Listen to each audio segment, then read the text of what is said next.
अस्सलाम वालेकुम नाज़रीन, प्रोग्राम राज की बात के साथ मैं हूं कवल जतोई। नाज़रीन, हमारा हमराज न्यूज़ पर आज का ये पहला प्रोग्राम है। हम हर हफ़्ते किसी न किसी मुख्तलिफ़ मौजू पर प्रोग्राम करेंगे और आज का जो हमारा मौजू है वो है साबिक़ सदर परवेज़ मुशर्रफ़।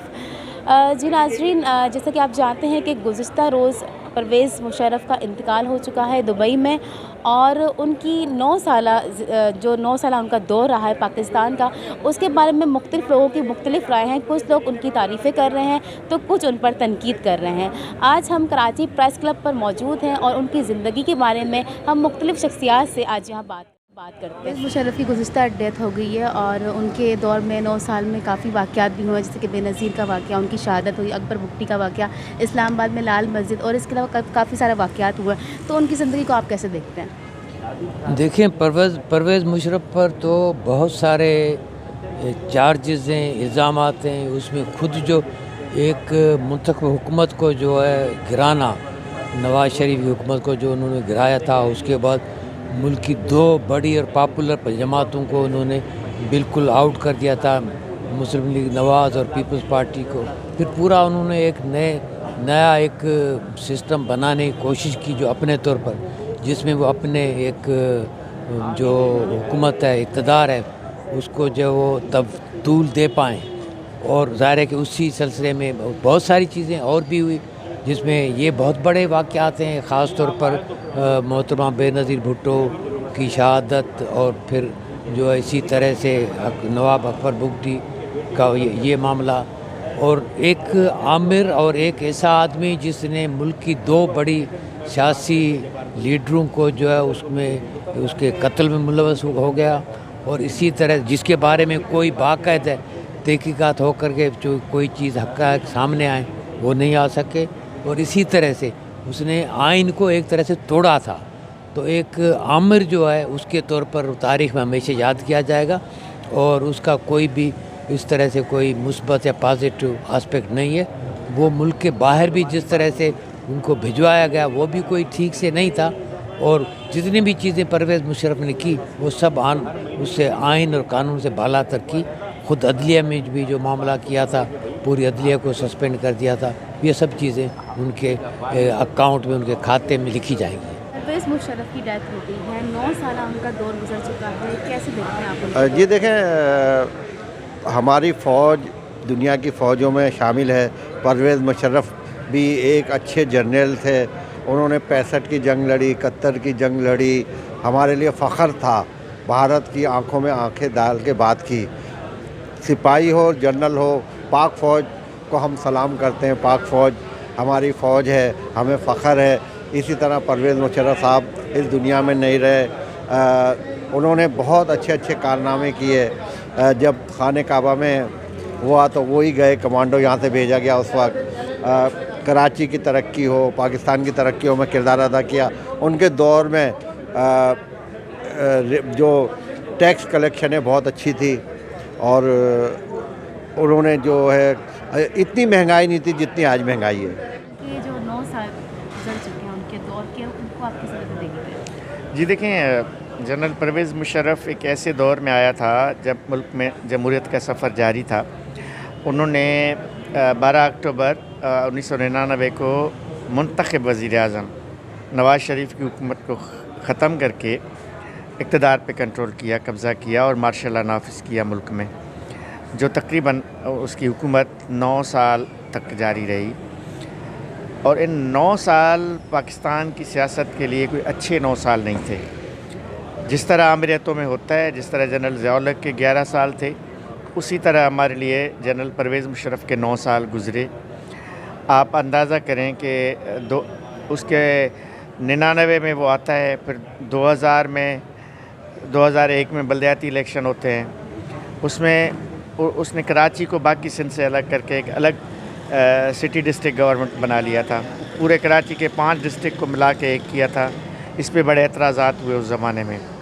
2002 का इलेक्शन जब होता है, फिर पार्टियों को तोड़ा जाता है, यानी पीपल्स पार्टी को, नून लीग को, दीगर पार्टियों से वफ़ादारियाँ तब्दील करके असम्बली बनाई जाती है, जब ज़फ़रुल्लाह जमाली को वज़ीर आज़म बनाया गया था।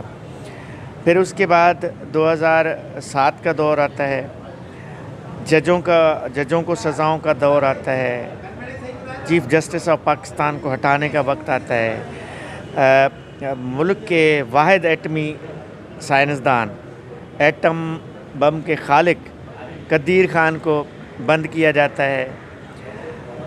2007 में मोहतरमा बेनज़ीर भुट्टो आती हैं, यहाँ कराची में उनके काफ़िले पे हमला होता है, 150 से ज़ायद लोग शहीद होते हैं। उसके बाद उसी 2007 में मई को 12 मई का अंधोनाक वाक़या सबको याद है। अभी भी हम लरज़ रहे हैं उस वाक़े को याद करके, जिस तरह कत्लेआम हुआ था इस शहर में लोगों का।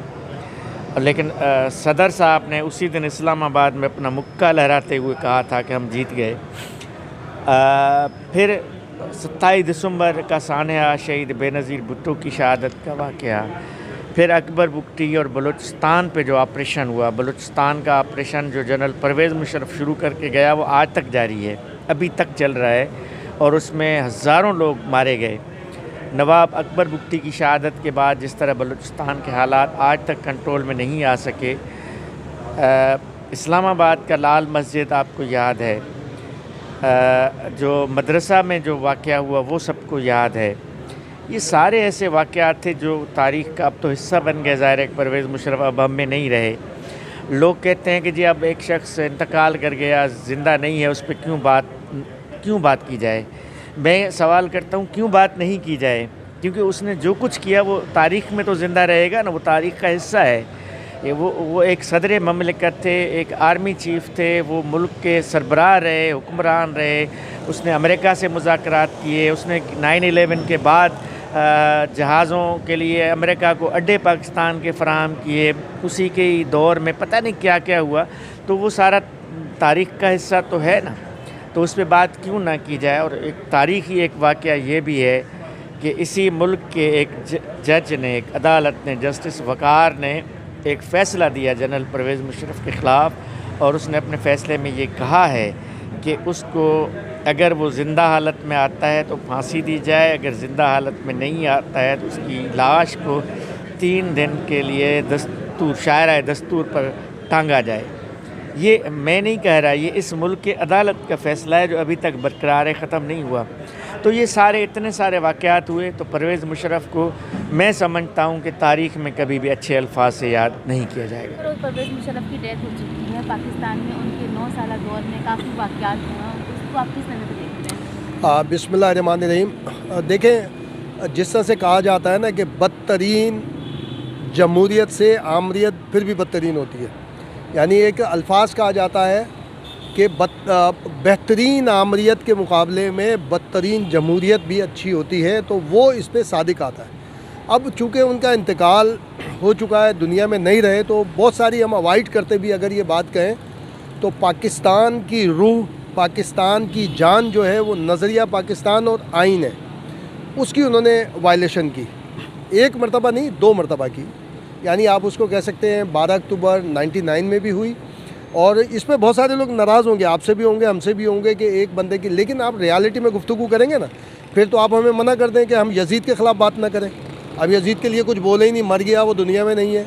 तो इंसान का अमल जो है, औरंगज़ेब आलमगीर के बारे में कहा जाता है कि फतावाए आलमगीरी उसकी बड़ी मशहूर है। वो नमाजी परहेज़गार था, मगर ये कहा जाता है कि उसने एक नमाज भी नहीं छोड़ी, एक भाई को भी नहीं छोड़ा, अपने बाप को भी जेल में डाल दिया उसने। ये सारी चीज़ें हैं, तो हिस्ट्री में जो आप करके जाते हैं वो आपको वापस आता है। तो ये हुआ 2007 में इमरजेंसी वाला वाक़या हुआ, 12 अक्टूबर 1999 में एक मामला हुआ। बहरहाल, लेकिन उनकी जो फ़ौजी जो उनकी ज़िंदगी थी आर्मी के अंदर, वो उसके ऊपर हम अच्छी वो बात कर सकते हैं कि फ़ौज में आज भी जनरल मुशर्रफ की बहुत फॉलोइंग है, क्योंकि वो SSG ग्रुप से भी ताल्लुक़ रहे, और उनके क्रेडिट पे जैसे 65 वार है, 71 की वार है, और उसमें उन्हें 65 की वार में जो सामने रिकॉर्ड आया कि उनको बाकायदा रिकग्नाइज़ भी किया गया था एक बहादुर सोल्जर के तौर के ऊपर। तो आर्मी के अंदर उनकी बहुत अच्छी रही। सियाचिन ग्लेशियर आप देखें कि वो सबसे ज़्यादा विज़िट करने वाला बताया जाता है कि जर्नल अगर कोई है तो वो हैं। उसके बाद राहिल शरीफ का भी आया कि भी उन्होंने भी विज़िट किए थे।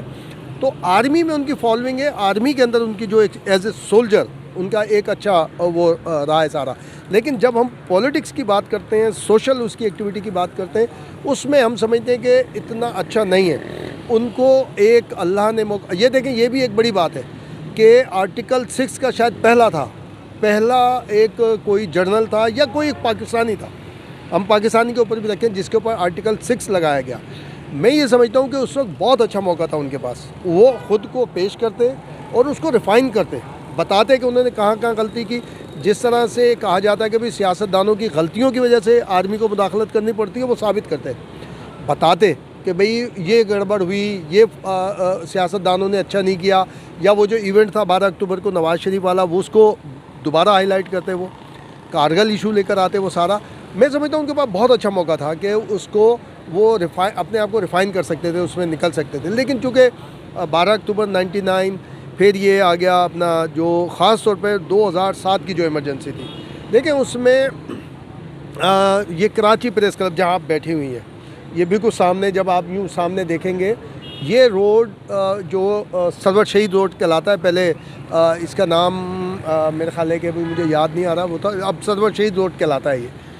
इस पर दुनिया की सहाफ़ती तारीख़ में पहली मरतबा जो हम समझते हैं कि 209 या 211 journalist at a time arrest हुए थे 2007 की इमरजेंसी में।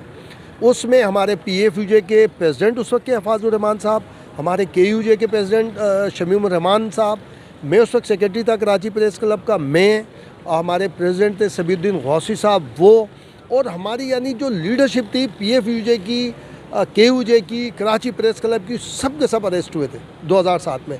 और हमारे 5 जर्नलिस्ट मिसिंग हो गए थे। तो शहीद रानी मोहतरमा बेनज़ीर भुट्टो फ़ॉरेन मीडिया से बात कर रही थी, तो उधर मैसेज पहुंचाया गया। अगर वो शहीद रानी मोहतरमा बेनज़ीर भुट्टो ने उसी वक्त रिएक्ट किया और उन्होंने कहा कि भाई ये वाक़या हुआ है और ये हमारी शिकायत आ रही है 5 की, उसके बाद फिर एक नई चीज़ सामने आई जब वो फ़ॉरेन मीडिया ने उसको पिक किया, सारी चीज़ें की। तो एक देखें, एक गुफ्तगू होनी चाहिए। ज़रूरी नहीं है कि किसी को मलाइन करते हुए हो, किसी के आप पर्सनालिटी पे गुफ्तगू करेंगे ना। कायद आज़म के आइज़ और नोज़ पे बात होती है, अल्लामा इकबाल साहब के आइज़ और नोज़ पे बात होती है, नेहरू, गांधी, हम सबके ऊपर बात करते हैं। इसके ऊपर हमें बात करना चाहिए। मैं समझता हूँ कि उनको एक बहुत मौका मिला था जब उनके ख़िलाफ़ मुकदमा हुआ था बगावत का और ये नवाज़ शरीफ साहब के दौर में, और उसके बाद से नवाज़ शरीफ भी अताब में आ गए थे, आपने देखा था। तो एक बड़ा मिला जुला, वही मैं कहता हूँ कि शहीद मोहतरमा बेनज़ीर भुट्टो जो कहती हैं ना कि बेहतरीन इंतकाम जमहूरियत बेहतरीन इंतकाम है, तो उसी तरह कहते हैं कि बेहतरीन आमरीत बदतरीन जमहूरियत से बेहतर नहीं हो सकती। क्योंकि आप यानी कि कहते हैं ना, by the people for the people वाली आती है जमहूरियत के अंदर। अब लोग बात करते हैं कभी बहुत सारी चीज़ें अच्छी थी, इकनॉमी बेहतर थी, फलां थी। बात यह है, मैं तो ये कहता हूँ करप्शन पाकिस्तान में 1 मिनट में आप भूल जाएंगे, सब ख़त्म हो जाएगी। जिस तरह से कॉन्स्टिट्यूशन में लिखा है ना कि हम अपने इदारों और अदलिया के ख़िलाफ़ हम बात नहीं कर सकते, आप एक सेंटेंस बढ़वा दीजिए अब कि जनाब पार्लियामेंटेरियन के ख़िलाफ़ भी बात नहीं हो सकती, सब ख़त्म हो जाएगा, किसी को पता ही नहीं लगेगा। इस वक्त तो ऐसा लगता है हमें पे कि सिर्फ़ और सिर्फ मुल्क में सियासतदान ही बुरा है। करप्ट अगर है तो सियासतदान है, बाकी सब मज़े में। यानी ब्यूरोक्रेसी को हम कुछ नहीं कहते, इस्टेब्लिशमेंट को हम कुछ नहीं कहते, जुडिशरी को हम कुछ नहीं कहते, सारी चीज़ें सही है। पॉलिटिशियन जो है ना, ये बेशरम है, ये पॉलिटिशियन करप्ट है सिर्फ इसलिए कि उसके ख़िलाफ़ बोल सकते हैं आप, उसके ख़िलाफ़ बातें हो सकती हैं। तो ये सारी चीज़ें हमें रिवाइव करनी चाहिए कि भाई सारे लेकर आए। यहाँ पर आपने लॉ है, आपका लॉ के जनाब आप हल्फ उठाएंगे कुरान शरीफ, जो मैं कहूँगा सच के सिवा कुछ नहीं कहूँगा। भाई इसके बाद तो ईमान का तकाजा है। मैंने अगर कुरान शरीफ उठा लिया या मैंने किसी से कुरान शरीफ उठवा लिया, उससे तो आर्गूमेंट नहीं होने चाहिए। फिर हमारे अदलिया का निज़ाम भी ऐसे चल रहा है। तो एक है मुशर्रफ साहब, अल्लाह का मामला है, ज़रा अल्लाह उनकी मग़फ़िरत फरमाए, और हम तो यही कहेंगे। लेकिन ओपन डिबेट करनी चाहिए इंसान को कि यानी कि उन्होंने शब खून तो मारा, 1 दफ़ा नहीं 2 मरतबा वो किया। अब उसमें हाँ, फ़ौजी दौर उनका जो बहैसियत सोल्जर, उनका जो मैंने पहले भी आपसे कहा कि एक अच्छी लाइफ उन्होंने गुजारी। मगर अगर डेमोक्रेसी में कहेंगे, अब अवाम में कहेंगे, तो मैं नहीं समझता है। फॉलोइंग तो होती है, कराची में भी हो रही है। अब आप देखें कि उनका इंतकाल हुआ है, आपको कोई माहौल सा समझ आ रहा है कुछ? जब बेनज़ीर की शहादत की इत्तला आई थी तो क्या हो गया था, क्या हो गया था, यानी पता नहीं लगा था, पूरी दुनिया को पता था कि क्या हो क्या गया है, यानी हफ्तों तो समझ ही नहीं आ रही थी ये बात। और 4 से 5 दिन। और आपको एक और बात उसमें कि कराची प्रेस क्लब की तारीख़ में हर साल इलेक्शन होते हैं। वाहिद शहीद मोहतरमा बेनज़ीर भुट्टो की शहादत थी, 29 तारीख को इलेक्शन थे मुझे याद है, और 27 को हमें इत्तला मिली। हम एक कैंपेन से निकल रहे थे, मैं उस वक्त सेक्रेटरी का कैंडिडेट था, फिर मैं इलेक्ट हुआ। 1 हफ्ते डिले हुए थे और बाकायदा हमने हाई कोर्ट से वो हमारे जो लीगल एडवाइज़र हैं उनसे बाकायदा रेफरेंस लिया गया था। शहीद अभी क्या हुआ है कोई पता नहीं, कैसे नहीं है। ये तारीख़ होती है। देखें, अल्लाह ताला का एक निज़ाम है, मेरा आपका अपना एक निज़ाम है, अल्लाह का अपना एक निज़ाम है कि वो कैसे आगे चलते हैं, कैसे क्या मामलात होते हैं। और भी दूसरे कितने जो पॉलिटिशियंस हैं जिन्हें हम गालियाँ देते हैं, मैं कई नाम लिए जा सकते हैं। उनका जब इंतकाल हुआ, कैसा लोग भाई टूट टूट के जा रहे हैं, सारे हो रहे हैं। मखदूम अमीन फ़हीम देख लेना, वो तो अपनी तबाही मौत मरे थे ना, अपना इंतकाल हुआ था, उनका बहुत हो गया था। लेकिन जब उनका फंजल हुआ तो क्या हुआ था। ये इशारे होते हैं, अल्लाह की तरफ से इशारे होते हैं। मैं किसी की यानी जब ज़ाहिर है कि इंतकाल हो गया, मैं कोई वो नहीं करना चाहता, लेकिन गुफ्तगू होनी चाहिए और करनी चाहिए हमें। मेरा नाम अली मेमन, मैं कॉलमिस्ट हूँ और ख़ास तौर पे जो सियासी मुल्क के वाक़यात हैं और जो मुल्क की सियासी रमूज़ और हालात हैं, मैं समझता हूँ कि जनरल परवेज़ मुशर्रफ़ का जो 9 साला दौर इक़्तिदार था, उसने हमारे मुल्क को एक सियासी भौचाल और बदनज़मी का शिकार किया। ख़ास तौर पे मैं ज़िक्र करूँगा कि मुल्क में सियासी जमातों पर पाबंदी आयद करना और मुल्क में एक ऐसे दौर में जब 21वीं सदी का वो वक्त जो दुनिया के हवाले से बड़ा रोशन ख़याल एक दौर था, उस दौर में जनरल मुशर्रफ़ का जो दौर था वो एक अंधेरा उसने इस मुल्क में आयद कर दिया। सियासी आज़ादियों पर बंदिश, रूल कानून और कवायद की बेइंतहा पामाली, जजेस को कैदो बंद का शिकार करना और वकला की तहरीकें, ये इस दौर का ऐसा बदनुमा काम है, दाग है, जो हमारा मुल्क आज तक इन मामलात से, इन मुश्किलात से, उन परेशानियों से बाहर नहीं निकल सका।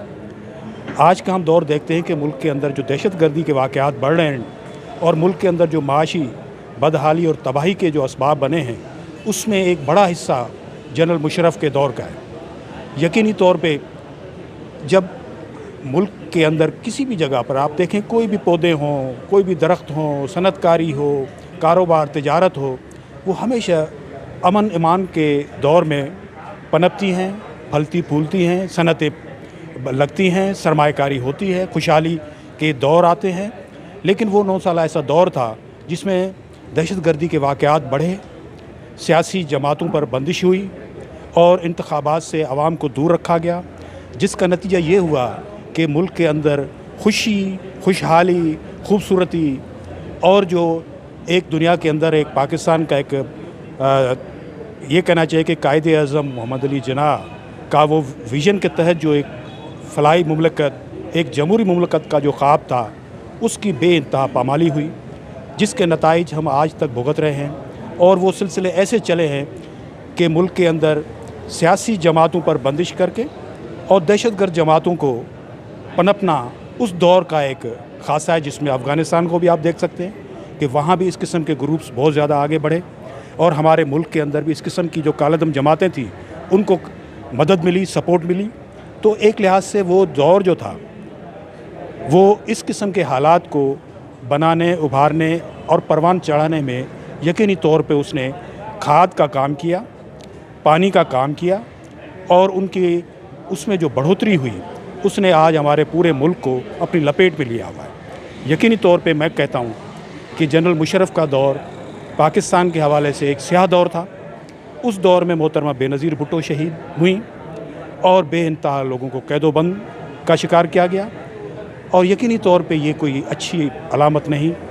आज हम शर्मसार हैं अपने अवाम से, दुनिया के उन तमाम जमहूरियत पसंद कौमों और मुल्कों से कि हमारे मुल्क के अंदर 21वीं सदी के अंदर भी इस किस्म की आमरतें वो नाफिज हो जाती हैं और आवाम की हुकूक की पामाली होती है। इंसानी हुकूक की पामाली होती है, सहाफ़ती इदारों पर बंदिशें आयद की जाती हैं, सहाफ़ी पाबंद सलासल किए जाते हैं, वकला जजेस पाबंद सलासल किए जाते हैं। यकीनी तौर पे ये किसी सयाह दौर की सूरत तो हो सकती है, किसी एक जमहूरी मुल्क की किसी भी तौर पे ये एक वक्त नहीं कहा जा सकता। यकीनी तौर पे बदनुमा वक्त था। और उसके बाद वही जनरल मुशर्रफ जब उसका हुकूमत ख़त्म होती है, इसमें यकीनी तौर पे मोहतरमा बेनज़ीर भुट्टो शहीद ने अपने जान की नजराना देकर इस मुल्क के अंदर जमहूरियत बहाल की। आज हम अगर कुछ भी हुकूक हमें हासिल हैं तो उसमें वो मोहतरमा की शहादतें और उसके अलावा जो जमहूरियत पसंदों की कुर्बानियाँ और सहाफ़ियों की जदोजहद, वकला की तहरीकें और जजेस की जो कुर्बानियाँ और इस्तकामत है, वो यकीनी तौर पे इस मुल्क के लिए आज वो असासा है। हम समझते हैं कि उस असासे को आगे बढ़ना चाहिए। मुल्क को अब आइंदा किसी भी किस्म की आमरत से बचाया जाए। ये अब मुल्क की बका का मसला बन गया है। तो यकीनी तौर पे मैं समझता हूँ कि जनरल मुशर्रफ आज अगर अपने जिस भी सूरत से अंजाम को पहुँचे हैं, यही उसकी सज़ा हमारे अदलिया ने भी तजवीज़ की थी, लेकिन वो अदलिया में पेश होने की बजाय मुल्क से फ़रार हो गए। लेकिन कुदरत ने उसको वहीं भी उसका पीछा किया और उसको बिस्तर अलालत पर वो मौत नसीब हुई उसको, जो यकीनी तौर पे अफसोसनाक है किसी भी जी शऊर के लिए, हम जैसे सहाफ़ियों के लिए। मैं समझता हूँ कि इससे इबरत पकड़नी चाहिए और आइंदा इस मुल्क को हादसात का शिकार नहीं होने देना चाहिए। जी नाज़रीन, प्रोग्राम राज की बात आपको कैसा लगा, अपने राय से हमें ज़रूर आगाह कीजिएगा। स्क्रीन पर नज़र आने वाले ईमेल एड्रेस और फ़ोन नंबर पर अपनी राय से आगाह कीजिएगा। कंवल जतोई को इजाज़त। अल्लाह हाफ़िज़।